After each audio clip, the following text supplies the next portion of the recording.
Hi, welcome you all to this special YouTube session on an academy platform. Over the period of the next 12 days or so, we shall be discussing some of the important topics from your preliminary examination point of view. And these topics include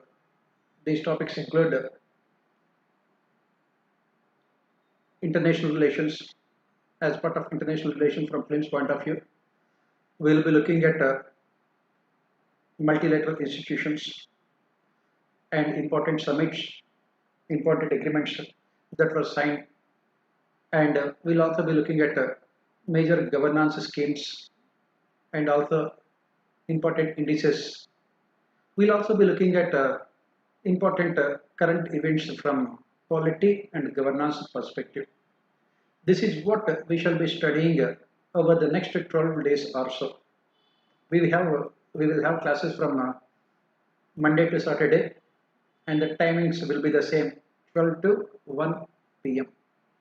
12 o'clock to 1 p.m. And as you must be knowing, from these topics, international relations, multilateral institutions, and indices, important global indices, and also this governance schemes. From all these topics, every year you have at least 12 to 13 questions that are asked by UPSC. Minimum 12 to 13 questions that are asked by UPSC from all these topics. So I don't have to tell you the importance of these topics from your UPSC examination point of view.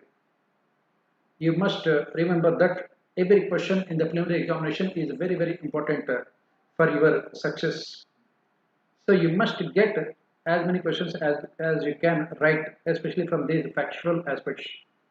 Another thing that I have to tell you here is that in all these topics that we shall be discussing, there is not much of analysis. If you look at economy, we focus a lot more on analytical aspects as part of our YouTube classes. But here, what you must remember is that there is not much of analysis. Most of them are only facts. And facts sometimes can be extremely boring also, because you have to remember all those dry facts.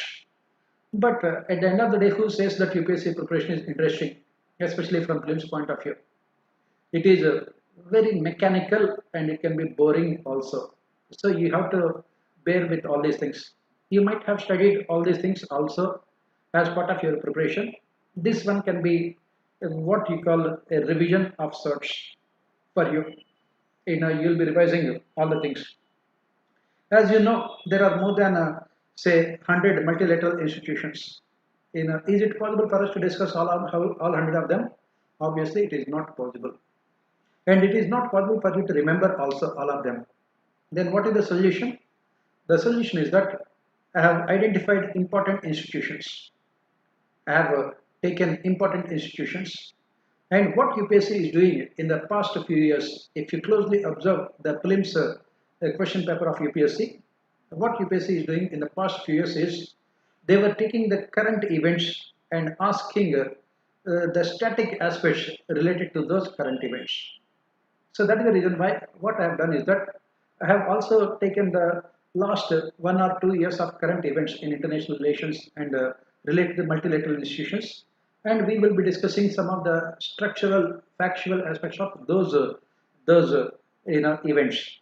For example, last year the question was about G20. Sometime back it was about Opec countries. After that, the questions were about United Nations, or the questions were about International Monetary Fund or World Bank, or the questions were about WTO, or the questions were about this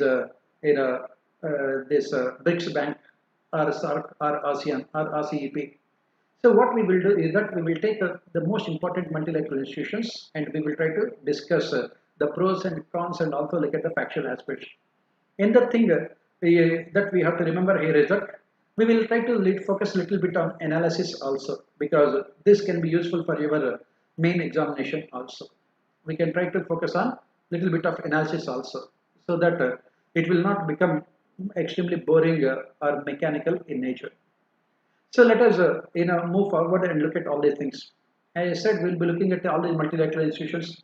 Then we'll be looking at important treaties and the summits.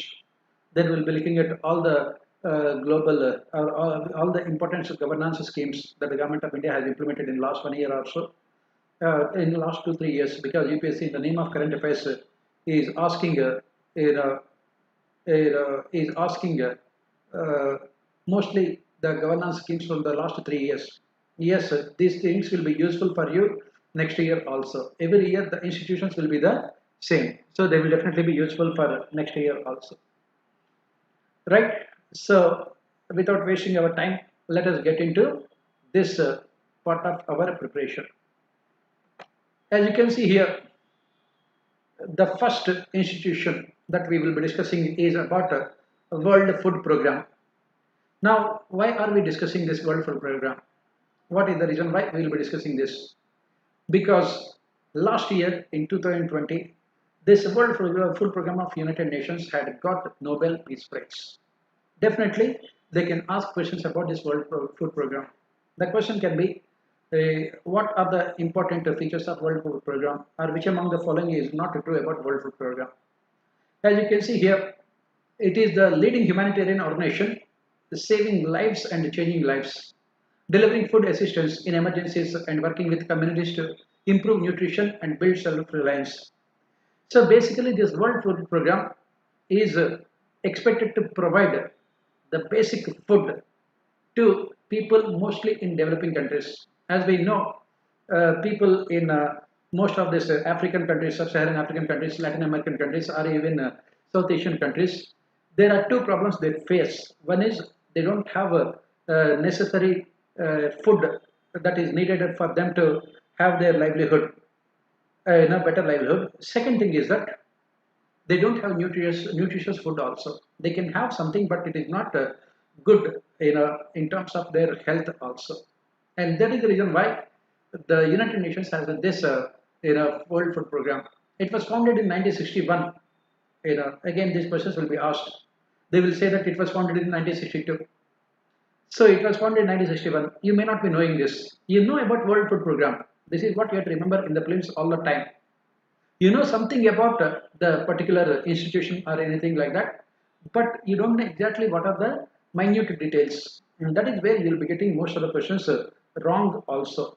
And that is the reason why you have to be very careful. You have to read at least 10 times to remember all these small facts also. This was founded in 1961 by the Food and Agriculture Organization and United Nations General Assembly. This World Food Program is founded by Food and Agriculture Organization (FAO) and UNGA, and it has its headquarters in Rome, Italy. Right? Year 1961, founded by Food and Agriculture Organization and United Nations General Assembly, and headquarters in Rome, Italy. So this can be one potential question. And it is also a member of United Nations Sustainable Development Goals. Sustainable Development Goals, we will be discussing them also as we proceed with our syllabus. And one of the important sustainable development goals is to ensure food security. And under this World Food Program, international community, global community has committed itself to end hunger and achieve food security and improve nutrition by 2030. As you know, all the sustainable development goals had their year as 2030. All the goals of sustainable development must be realized by 2030. One of the important goals is ensuring food security and also improve nutrition. This World Food Program, it would provide assistance to 88 countries. 88 countries would be receiving assistance from World Food Program. Right now, how many countries are there in the world at this point of time? At this point of time, we have around 217 countries in the world, 217 countries, out of which 88 countries would receive assistance from World Food Program, and around 97 million people would benefit out of it. According to 2019 statistics, around 97 million people. And it was awarded Nobel Peace Prize in 2020. It was awarded Nobel Peace Prize in 2020 for its pioneering efforts to end this global hunger and also to ensure nutrition among the poorer sections of society. and mostly it was concentrating its efforts in conflict related affected areas, for example Iraq, ISIS, and Africa, Latin America, and there they would be providing this assistance, food assistance to the people who were affected by war and conflict. As I said, for its in a commendable efforts, it was awarded in a, it was awarded Nobel Peace Prize in 2020, right? So we can expect one question on this World Food Program. And what are the objectives of this World Food Program? To end hunger by by providing access to food to everyone, improving nutrition and food security, supporting implementation of sustainable development goals. And what is the plan for 2017 to 2021? Basically, as I said, ending hunger, realizing the 17th goal of SDG. And what about its funding?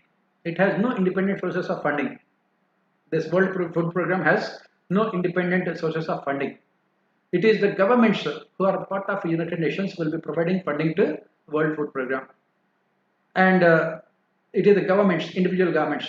Over 60 governments, 60 governments will be providing finances to this World Food Program.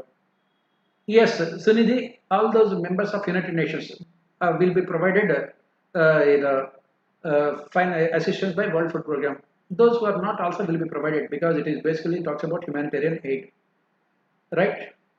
Those countries which are very poor are the ones, but funding will be provided by individual nations. And corporates also provide funding to this World Food Program. Individual companies also will provide funding to this World Food Program. Then one of the important programs, popular programs of this project is Share the Meal. It was the initiative of United Nations World Food Program, Share the Meal. This application support various projects undertaken by World Food Program, including providing food to children in the schools. And what about India? That is also important for us. Whenever we are talking about these international institutions, we should always link them to India also. India has been working with World Program since 1963, right? We have been working, and basically we are providing technical assistance. We are also providing food, and especially when we achieved self-sufficiency in food grains thanks to Green Revolution, we have been providing assistance regularly under this World Food Program. And in India, this World Program also is helping the government to improve our food distribution system, that is PDS. It is helping the government to improve food distribution system. And what are the reports released by this World Food Program? It releases reports on global food crisis. Global report on food crisis. Again, these things can be asked in your prelims examination. They can be asked in your prelims examination. For example, every year 1 or 2 questions are about the reports of various institutions, right? For example, Multilateral Poverty Index, who prepares this MDPI. Likewise, we have this report on food crisis, and this report is prepared by World Food Program, right? And basically, this report analyzes what are the factors that are contributing to severe food crisis in the countries around the world. It analyzes the factors and it also comes out with the solutions. What can be done also? This is what the program will also look at. So this is about World Food Program. Let us move on to the next important institution.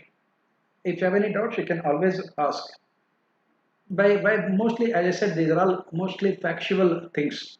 You have no option but to remember them. If you read on your own, you get bored. And on the other hand, if you listen, there is every possibility of you remembering the things. So if you go back, what you have to remember about World Food Program, let us try to recall. First, it was started in 1961.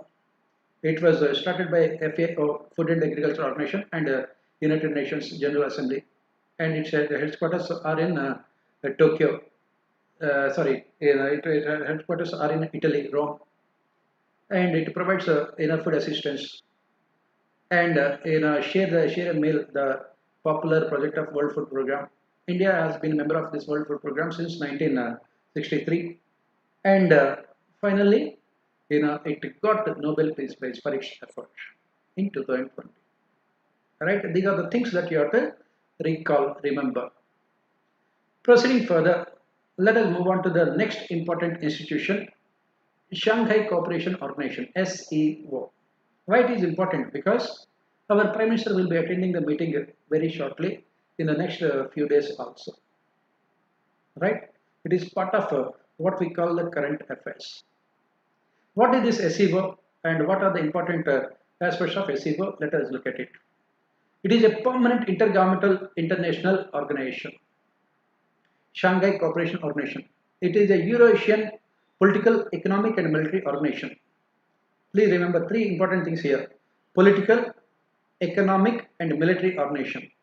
The objective is to maintain peace, security and stability in Europe and Asia. Eurasian, Europe and Asia. This is what you have to remember. Next, it was created in 2001. The charter was signed in 2002. It had come into existence in 2003.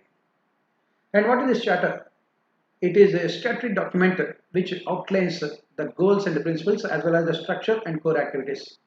We don't have to go into the structure and all those things. They are too technical in nature. We don't have to worry about the structure and everything else. And what are the official languages? These are the things which you have to be careful, because in the examination, this is what UPSC will be asking you also. What are the official languages of SEO? Russian and Chinese. These are the two official languages of SEO. Prior to the creation of SEO, they had 5 members in Shanghai 5, Kazakhstan, China, Kyrgyzstan, Russia and Tajikistan were the members. Mostly the countries which were sharing borders with China at that point of time. So after the disintegration of Soviet Union, we had so many independent countries coming out in a Commonwealth of Independent States, and all these states are facing so many border issues as well as security related issues. That is the reason why they had come out with this kind of formation to ensure better military, economic and political coordination. Then what about India? India and Pakistan had become members of this organization in 2017. Now, who are the members of this SEO? Kazakhstan, China, Kyrgyzstan, Russia, Tajikistan, Uzbekistan, India and Pakistan. And there are some countries which have observer status, observer states. Afghanistan, Belarus, Iran and Mongolia. And there are some countries which are called dialogue partners. Azerbaijan, Armenia, Cambodia, Nepal, Turkey and Sri Lanka. Why we are looking at all these things? Because last year, if you look at it, in G20, they had given the question, who among the following is not one of the members of G20? So they can also ask these questions. One, because right now in this month itself, the meeting will be held. Our Prime Minister also will be attending the meeting. And so it is part of current affairs. UPSC will prepare the prelims question paper even till 10 days before the prelims also. So they will include all the current affairs till the 1st of October. And what do they do? As I said, what do they do? When they are including the current affairs, they will take the static aspects.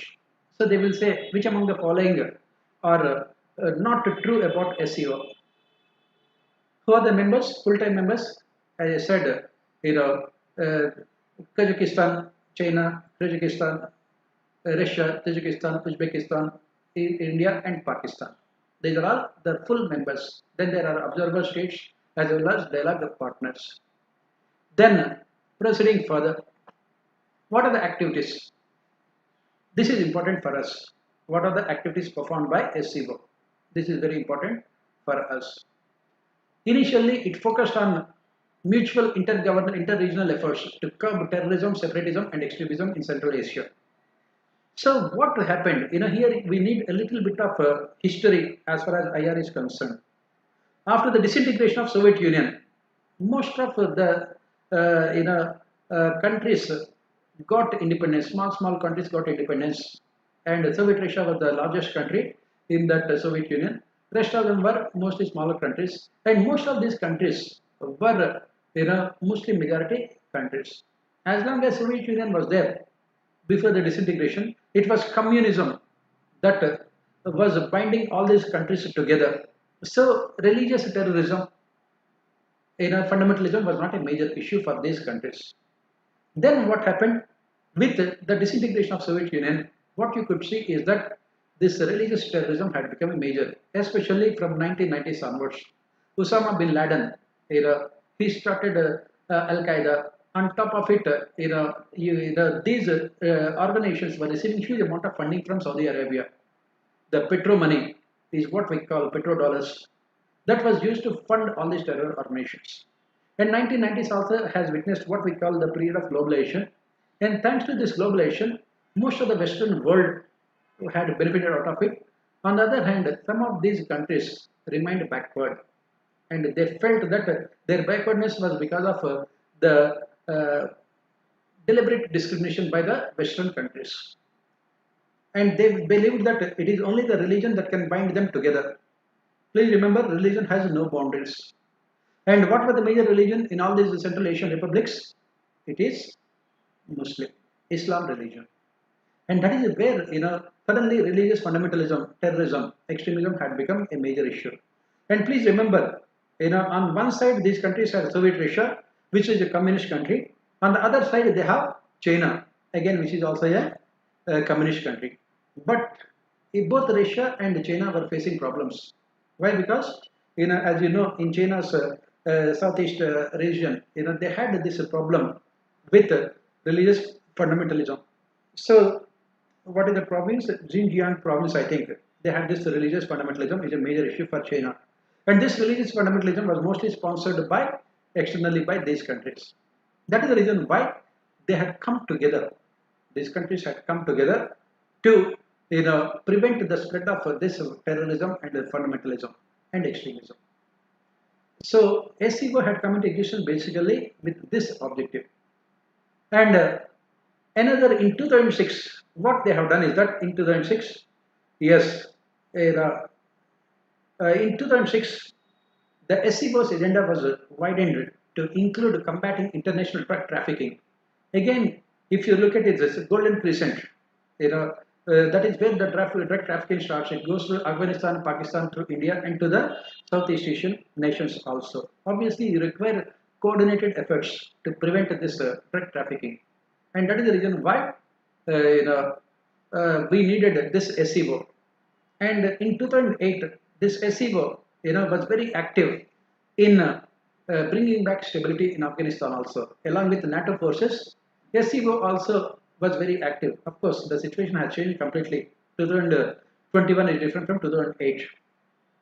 And apart from this, SCO also was foremost in terms of encouraging multilateral trade and economic cooperation also. They wanted to establish a free trade zone within the territory of SCO members. So, India, we will talk about India a little bit later. What are the challenges of SCO? As I said, the same challenges remained even now also after almost 20 years of formation of SCO. Terrorism is still a major challenge, extremism, separatism, drugs, weapon trafficking, and illegal migration. These are all the challenges that are faced by this SCO. And another major challenge is that all these countries are very close to each other. You can see Uzbekistan, Turkmenistan, all those stans, it is very difficult to remember the countries' names also. They are so confusing also. But, even though they are very close to each other, the basic problem is that there is so much of diversity in terms of their languages, in terms of their backgrounds, in terms of their religion, in terms of their culture, in terms of their economic growth and development.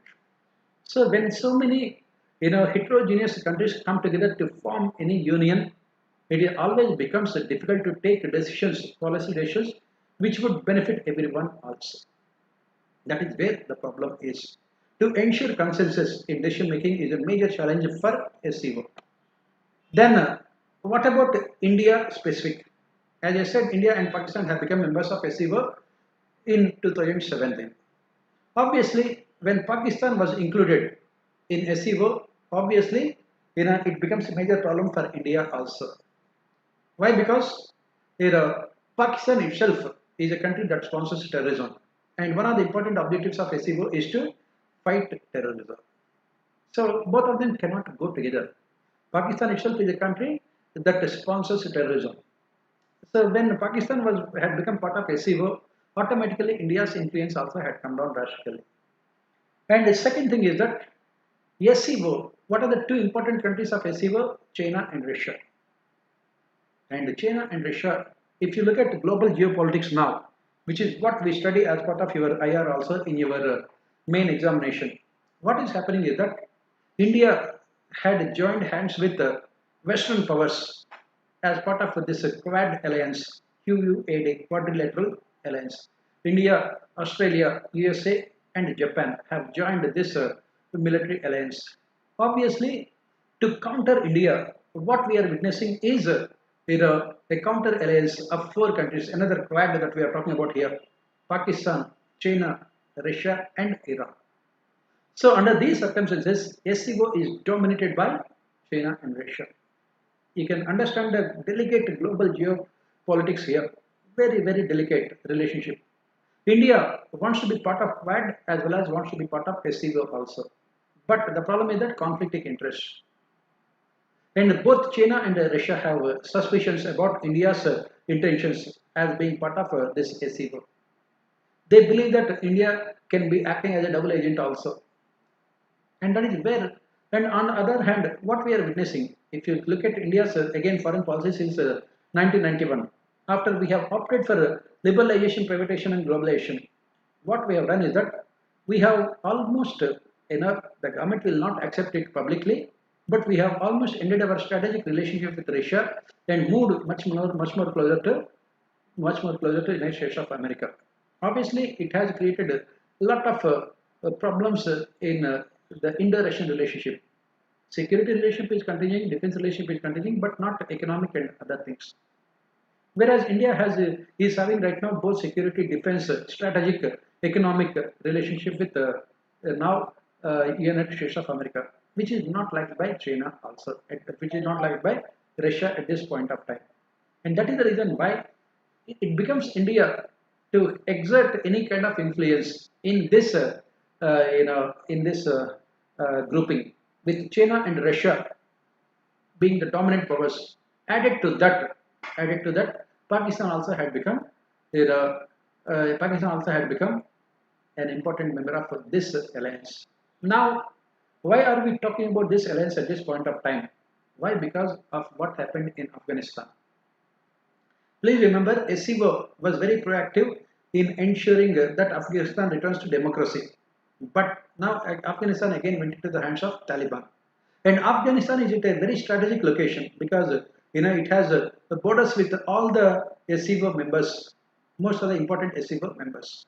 And more importantly, Afghanistan went into the hands of Islamic terrorists or Islamic extremists, Taliban. Then what is the future of SCO, especially in relation to India? That is what we have to look at. India has to have a very delicate balancing act. Why? Because India cannot adopt completely anti-Taliban postures. Why? Because Russia and China have already said that they will have very good relationship with Afghanistan. Pakistan, of course, this Taliban is nothing but a front of Pakistan. So you could see here India is becoming a little bit isolated in the whole relationship. Under these circumstances, you can see that the meetings of SCO will be held.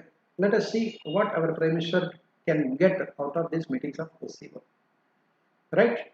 So definitely this is a very important one, and it can be asked in our prelims also about SCO. And what are the things, what are the questions that they can ask about SCO for the members, and what are the strategic interests, and what is the present status, and then who are the observer status and dialogue partners. These are all the things that they can ask in our prelims about SCO. Right?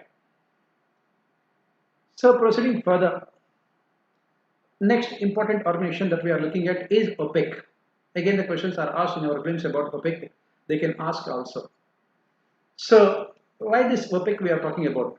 Because of the recent events wherein the OPEC plus countries, there are differences between OPEC and Russia, and later they had come to some kind of agreement, and then the petroleum prices kept on going up, and the conflict, India its relationship with OPEC also. All of them combined together makes that this OPEC also becomes very important for us from your prelims point of view. OPEC is nothing but an acronym for Organization of the Petroleum Exporting Countries. It is a permanent organization created in 1960 in the Baghdad Conference. So, what are the things that we have to remember from the prelims point of view? It had come into existence in 1960. It was created in the Baghdad Conference. It is known as Organization of the Petroleum Exporting Countries. And who are the members at that point of time? Iraq, Kuwait, Saudi Arabia, and Venezuela. And Qatar had left OPEC in 2019 after joining it in 1961. And Russia, we must remember, is not a member of this OPEC countries. Russia is not a member of OPEC countries. Russia is part of what is called OPEC plus countries. It is Russia. Normally, other members like Russia also should join this OPEC countries, but Russia has refused. As you know, last year there were differences between Russia and OPEC countries. OPEC countries wanted to cut the production of petroleum production so that the prices would increase. As you know, during the pandemic time, there was huge amount of decline in the demand of petroleum products. The prices of crude oil also went down to almost $0 also in the New York markets. So some of the members wanted to cut down the production to create a scarcity and also increase the prices, but Russia has said that they will not cut down the production, because of which again it went down. At this point of time, OPEC has 14 members. That is what we have to remember. Again, the question will be asked, which among the following is not one of the members of OPEC? So, who are the 14 members? Algeria, Angola, Congo, Ecuador, Equatorial Guinea, Gabon, Iran, Iraq, Kuwait, Libya, Nigeria, Saudi Arabia, and United Arab Emirates, and finally Venezuela. And which country in the world has a maximum number of petrol oil reserves? Venezuela. Venezuela has a maximum number of oil reserves. Again, these are all the prelims questions. Nowadays in the prelims, the questions, as you know, are mostly like barometer quiz contest questions only, asking about simple facts, for children below the age of 14 years. Because UPSC, what can it do? It has to test 11 lakh students on the basis of 100 questions. It is a question of elimination only. That is the reason why they are doing all these things. So you have to remember all of them also. But there are many countries in the world which are major oil producers that do not belong to OPEC. What are those countries? Canada is not part of OPEC. China, not part of OPEC. Mexico, not part of this. Norway, Oman, Russia, and US. Right? And what do these countries do? They act as a countervailing force to OPEC. When the OPEC countries try to reduce the output, these countries will try to increase the output so that the petrol prices are stabilized. And as I said, Venezuela has almost 18% of total oil reserves. Saudi Arabia has 16%, and Canada has 10%. And why we are talking about this? Because in the last 1 year, this OPEC and OPEC plus countries, Russia, had become controversial.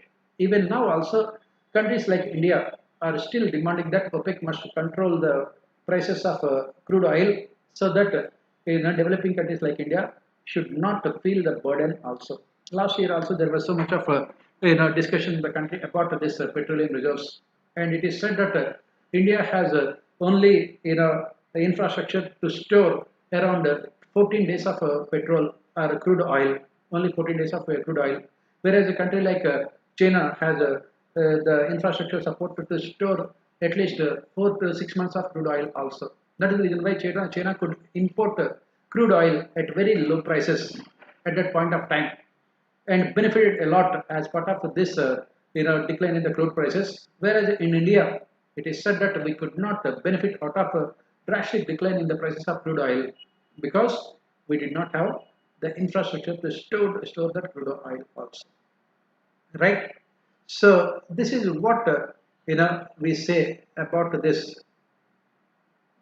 Proceeding further, let us move on to the next important institution, International Council on Monuments and Sites.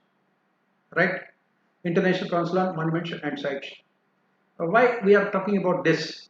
you know, in the recently, if you happen to go through the current events, two important sites in India were included in the UNESCO World Heritage List. That is the reason why what UPSC will do is that they will not ask you what are those sites, because everyone know, because you are reading the current affairs.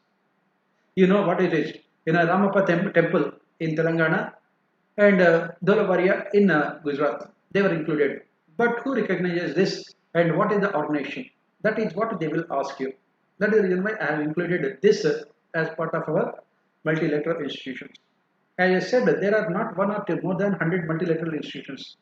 And it is not possible for us to look at all of them. It is not possible for us to remember all of them. So what I have done is that, I have taken the current affairs and try to, take those institutions which are part of those current affairs. So as you can see here, International Council on Monuments and Sites.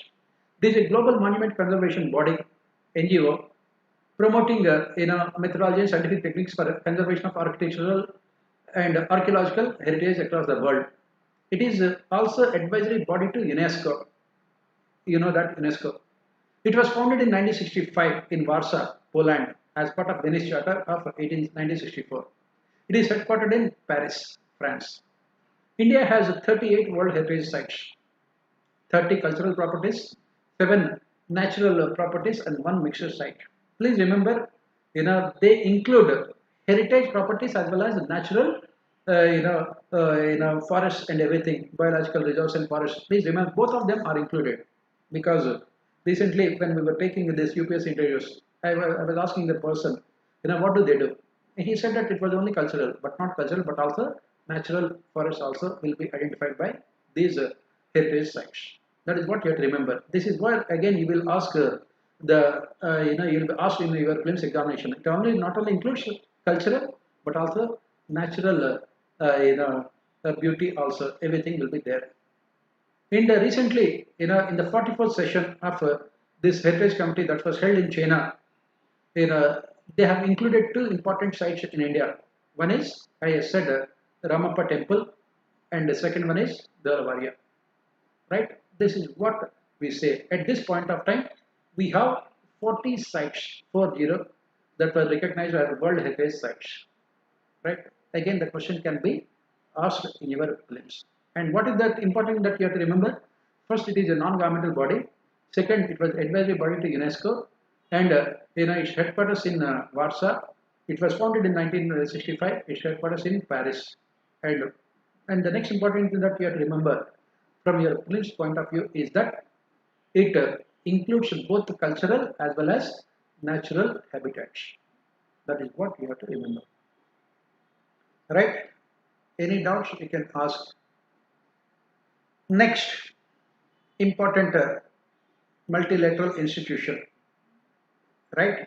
Next important multilateral institution that we are talking about here is UNSC, United Nations Security Council.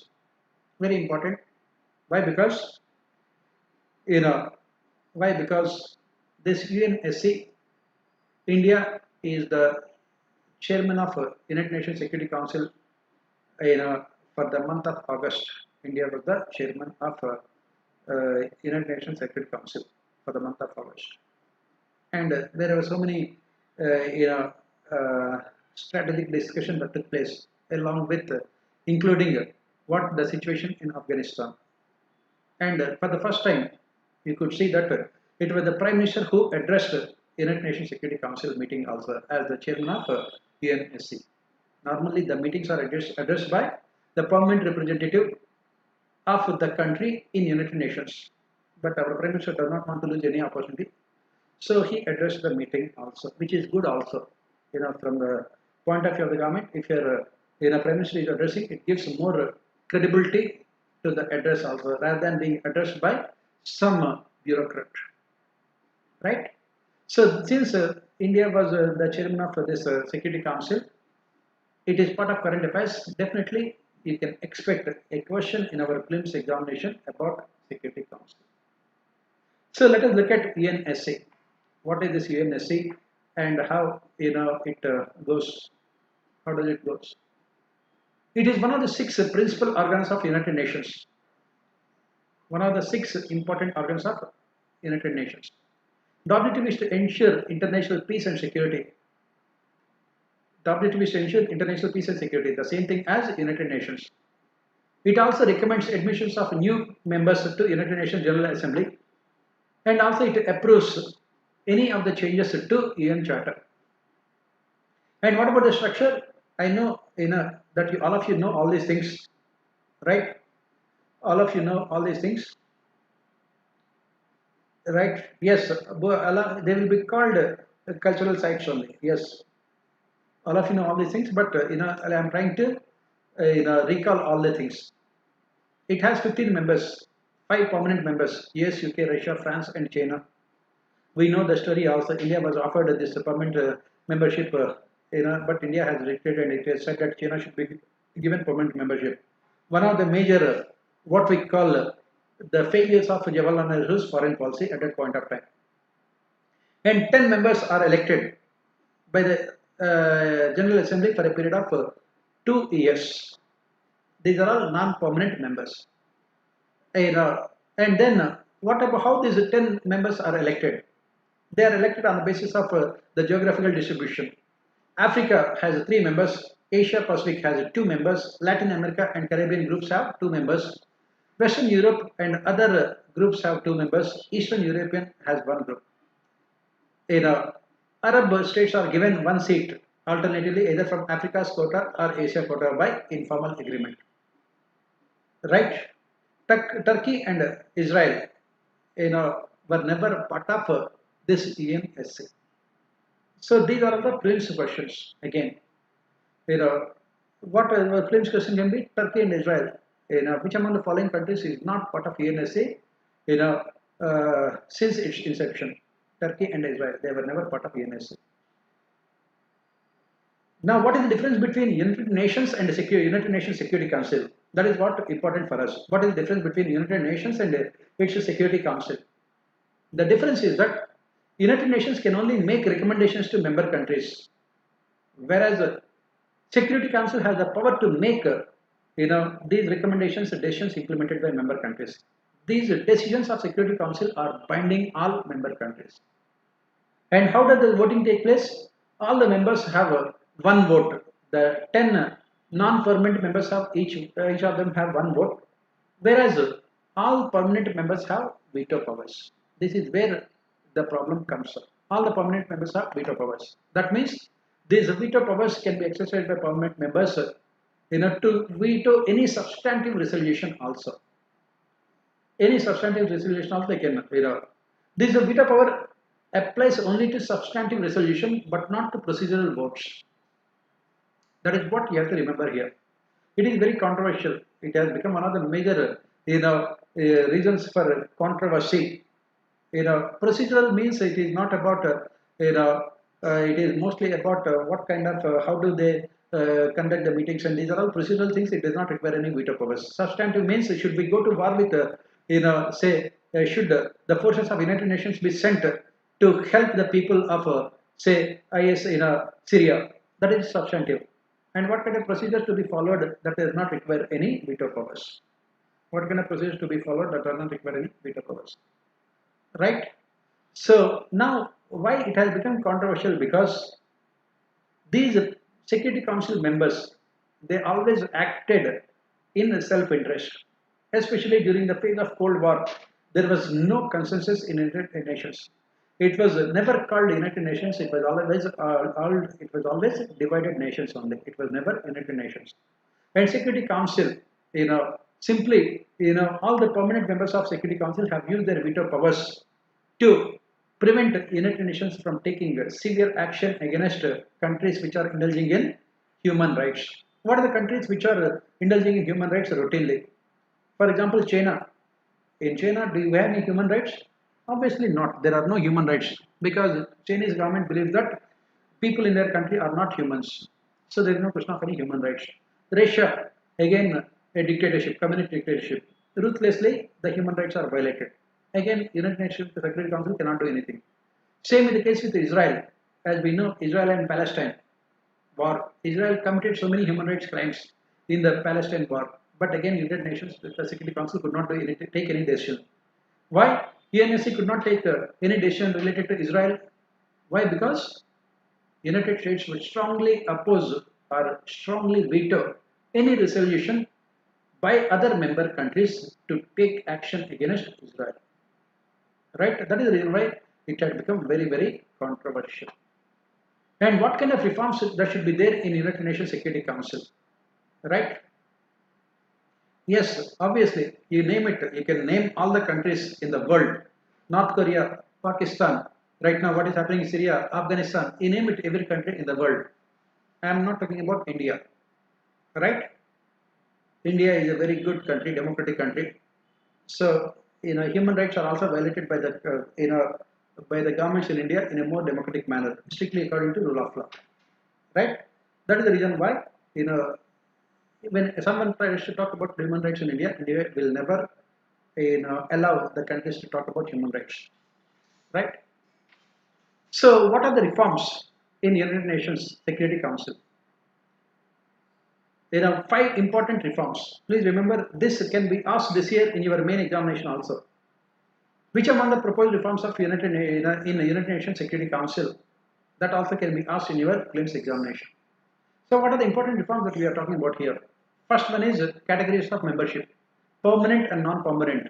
Please remember that this United Nations structure reflected the global geopolitics of the world at the end of the Second World War. At the end of the Second World War, the Allied nations had become victorious, because of which almost all the Allied powers were part of this United Nations Security Council membership, where it is USA, Russia, then France, Germany, France, UK, and they wanted to give one membership to a country from Asia. It was offered to India, and Jawaharlal Nehru graciously has said that China deserves it more than India. That is the reason why China had become permanent member of United Nations. So, if you look at the structure of United Nations Security Council, it does not reflect the changed global geopolitics. Right now, take the case of United Kingdom and France. They are not what they were in 1940s. United Kingdom right now is a small island. Beyond that, nothing else. France is not the powerful country in Europe. The most powerful country in Europe is Germany. And similarly, in Asia, it is India and Japan, which had become up very fast in recent times. So, this kind of division of United Security Council on the basis of permanent, non-permanent, and also the permanent members, it has to be completely changed. Second one is the question of veto. This veto should be removed, or what you can do is that all the members should be given the veto. All 15 members can be vetoed. Otherwise, it should be removed. It is completely undemocratic in nature. Regional representation. Right now, if you see that Asia has become the new superpower in terms of the continent. If you go back to the pages of history, we say that 17th century, was a century of Asia, Asian subcontinent. In 17th century, India and China were the superpowers. India contributed around 30% to global GDP and trade. China also contributed around same thing to global GDP and trade. So 60% of global GDP and trade were controlled by Asian countries, India and China at that point of time. Then 18th and 18th century was the century of Europe, and the 19th century also was century of Europe, and 20th century was of United States of America, North America. In 21st century, the situation has completely changed. We have moved towards what is called multilateralism in global geopolitics. That is the reason why this United Nations Security Council membership also must reflect the changing realities. And then, what is the relationship between the Council and the General Assembly also, that should be discussed. What it is being demanded is that let the Council not have so many powers compared to General Assembly. As we discussed, the relation between Assembly and Council was that in case of Assembly, the decisions of Assembly are not binding on the rest of the countries in the United Nations, whereas the Council decisions are binding. So this kind of relationship should be changed. You must make it more democratic. And another major issue here is that what you have to remember is that any kind of changes in the structure of United Nations Security Council requires agreement of at least two-thirds of members of United Nations. And most importantly, it also requires the agreements of all permanent membership of members of Unsc. That is the reason why even if every country in the world right now talks about reforming the Security Council, but no country in the world is willing to come forward and talk about these reforms. India has been one of those countries which have been aggressively promoting the reforms in the United Nations in general and Security Council in particular. And India joined hands with Japan and Germany and Brazil, demanding that they should be included in this Security Council membership also. America is willing to, at this point of time, America is willing to expand the scope of United Nations Security Council and include only two countries at that point of time, Japan and Germany. They keep on saying that India deserves to be a member of Security Council. Beyond that, they don't do anything else. That is what we have to remember as part of Security Council. And India is more than happy to be chairman of the Security Council for a period of 1 month. India is more than happy. See, what you must remember is that in international relations, what we must remember is that might is right. The more stronger you are, the more ethically you are correct. At this point of time, India has not achieved that status of a powerful and strong nation. We are yet to achieve that status. That is the reason why in the near future it is difficult for India to become a member of United Nations Security Council. Why? Because everything depends on your per capita income. Your per capita income is only a little bit higher than African countries. So you cannot have such a superpower status with such low per capita income. Militarily, India has a very good strength, but at the end of the day, what you must remember is that international relations nowadays are influenced more by economic aspects than by security-related aspects. And of course, many members of United Nations Security Council oppose India's candidature. Let us take that America is ambivalent. That means it is neither for nor against. It is neutral. And who are supporting India? France is supporting India. China strongly opposes India. China says that if India is to made membership, then Pakistan also should be made a member of Security Council. That is what China's argument. If India deserves it, let Pakistan be there. And in United Kingdom, they say that India deserves to be there as a member, but they don't openly support us. So that is what at this point of time. That is the reason why what we are saying is that let there be comprehensive reforms in Security Council. That is what we are saying. Right? What are the issues with reforms? As you can see here, what are the major issues with reform? An informal coffee club comprising 40 odd member states, mostly middle-sized states, Italy, Spain, Canada, South Korea, Argentina, and Pakistan consistently opposes any reforms in the Council without broad consensus. As you can see, most of these countries are opposing because they do not want new superpower coming up in United Nations. And all these countries have their own domestic issues. For example, Italy and Spain, they do not want Germany to become member of United Nations Security Council. Germany already the largest country and most powerful country in Europe. Germany is already controlling European Union, everything. So Italy and Spain does not want Germany to be part of it. And South Korea does not want Japan to be part of United Nations Security Council. Argentina does not want Brazil to be part of Security Council. And Pakistan does not want India to be part of Security Council. And what they have done, your enemy's enemy is your friend. All these countries have come together and created what is called a coffee club. Right? That is the reason why they are opposing reforms. Please remember, any kind of reforms in United Nations Security Council require consent of 2/3 members of United Nations General Assembly. And as I said, permanent members were not in favor of any kind of reforms. They wanted only status quo. Then the power dynamics within the United Nations permanent P5, there is P3 and there is P2. America, UK and France on one side, Russia and China on other side.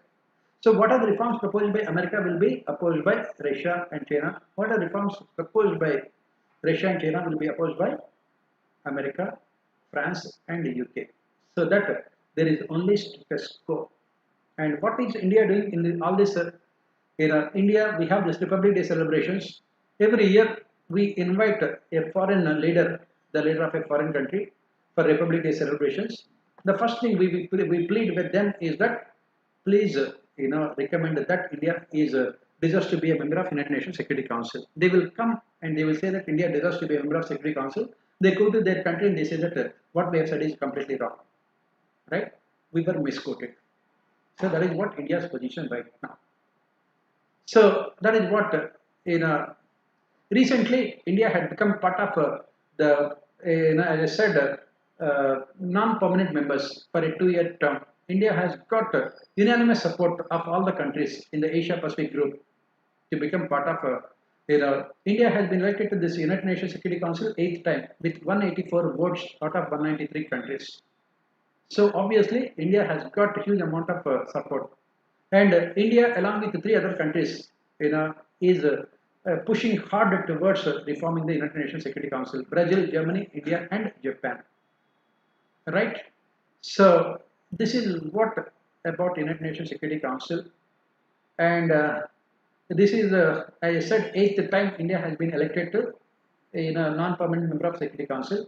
The last time India was elected was in 1991 or 1992. I don't exactly remember the year, but it was must be 1991-92. That means 20 years back, 30 years back, we were elected to United Nations Security Council. After 30 years only, we would enter there, right? And as I said that we got much wider support. 184 countries out of 193 had supported India's candidature. This was definitely a victory for our foreign service officials. They got so much of a consensus in favor of India.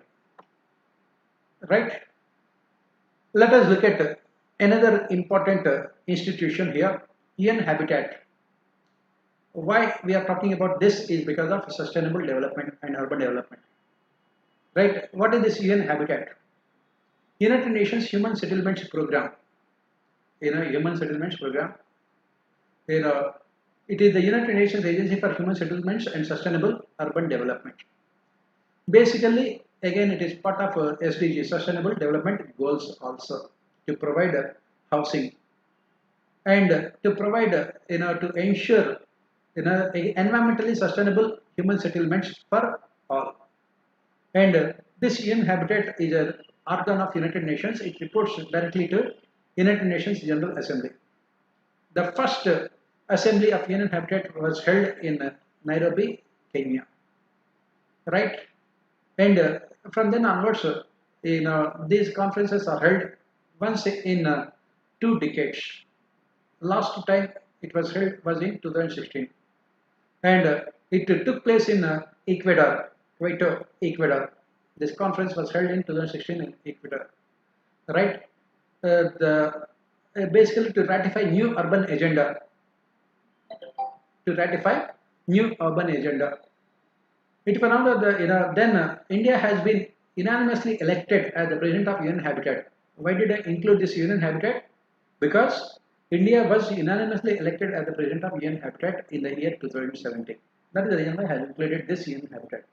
As I said, UPSC is asking questions not only from current affairs, also from previous years also. So that is the reason why India has been elected. India was the president of this Governor Council of United Arab Nations for this UN Habitat between 2017 and 2019. That is what we say about this organization. Right? I think the time is up. We have, I think, still time, little bit more time. So we can look at this also. One more, program, one more institution. As I said, why did we include UN Habitat? Because India was the chairman of the Governing Council between between 2017 and 2019. Yes, what I will do is that once we discuss all these things, I will upload this material in our Telegram group also. I will try to upload this material in our Telegram group also.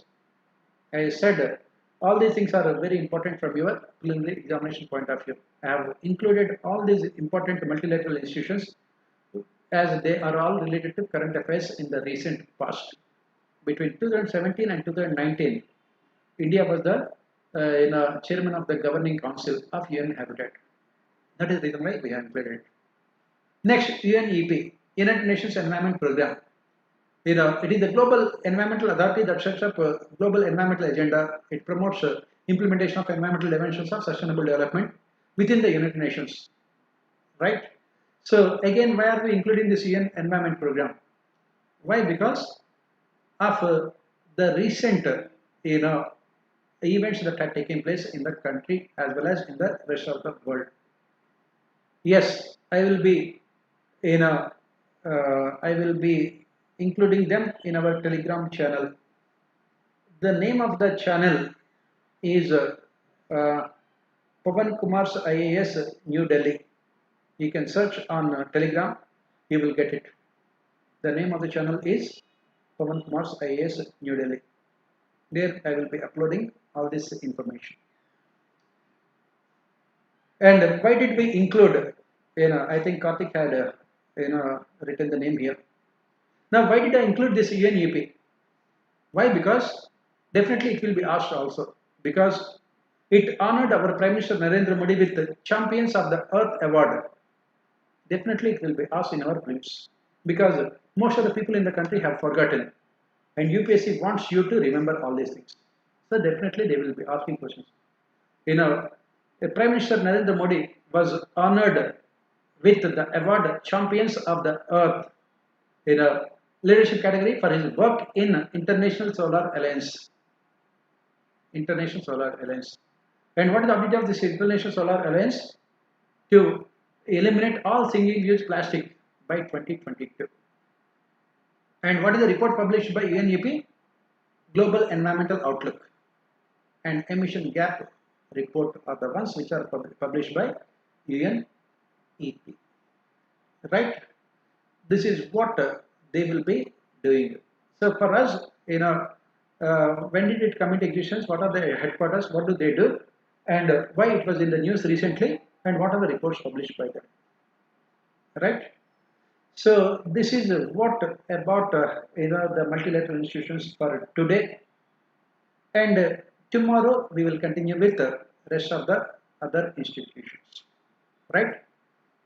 Tomorrow we will continue with the rest of the other institutions.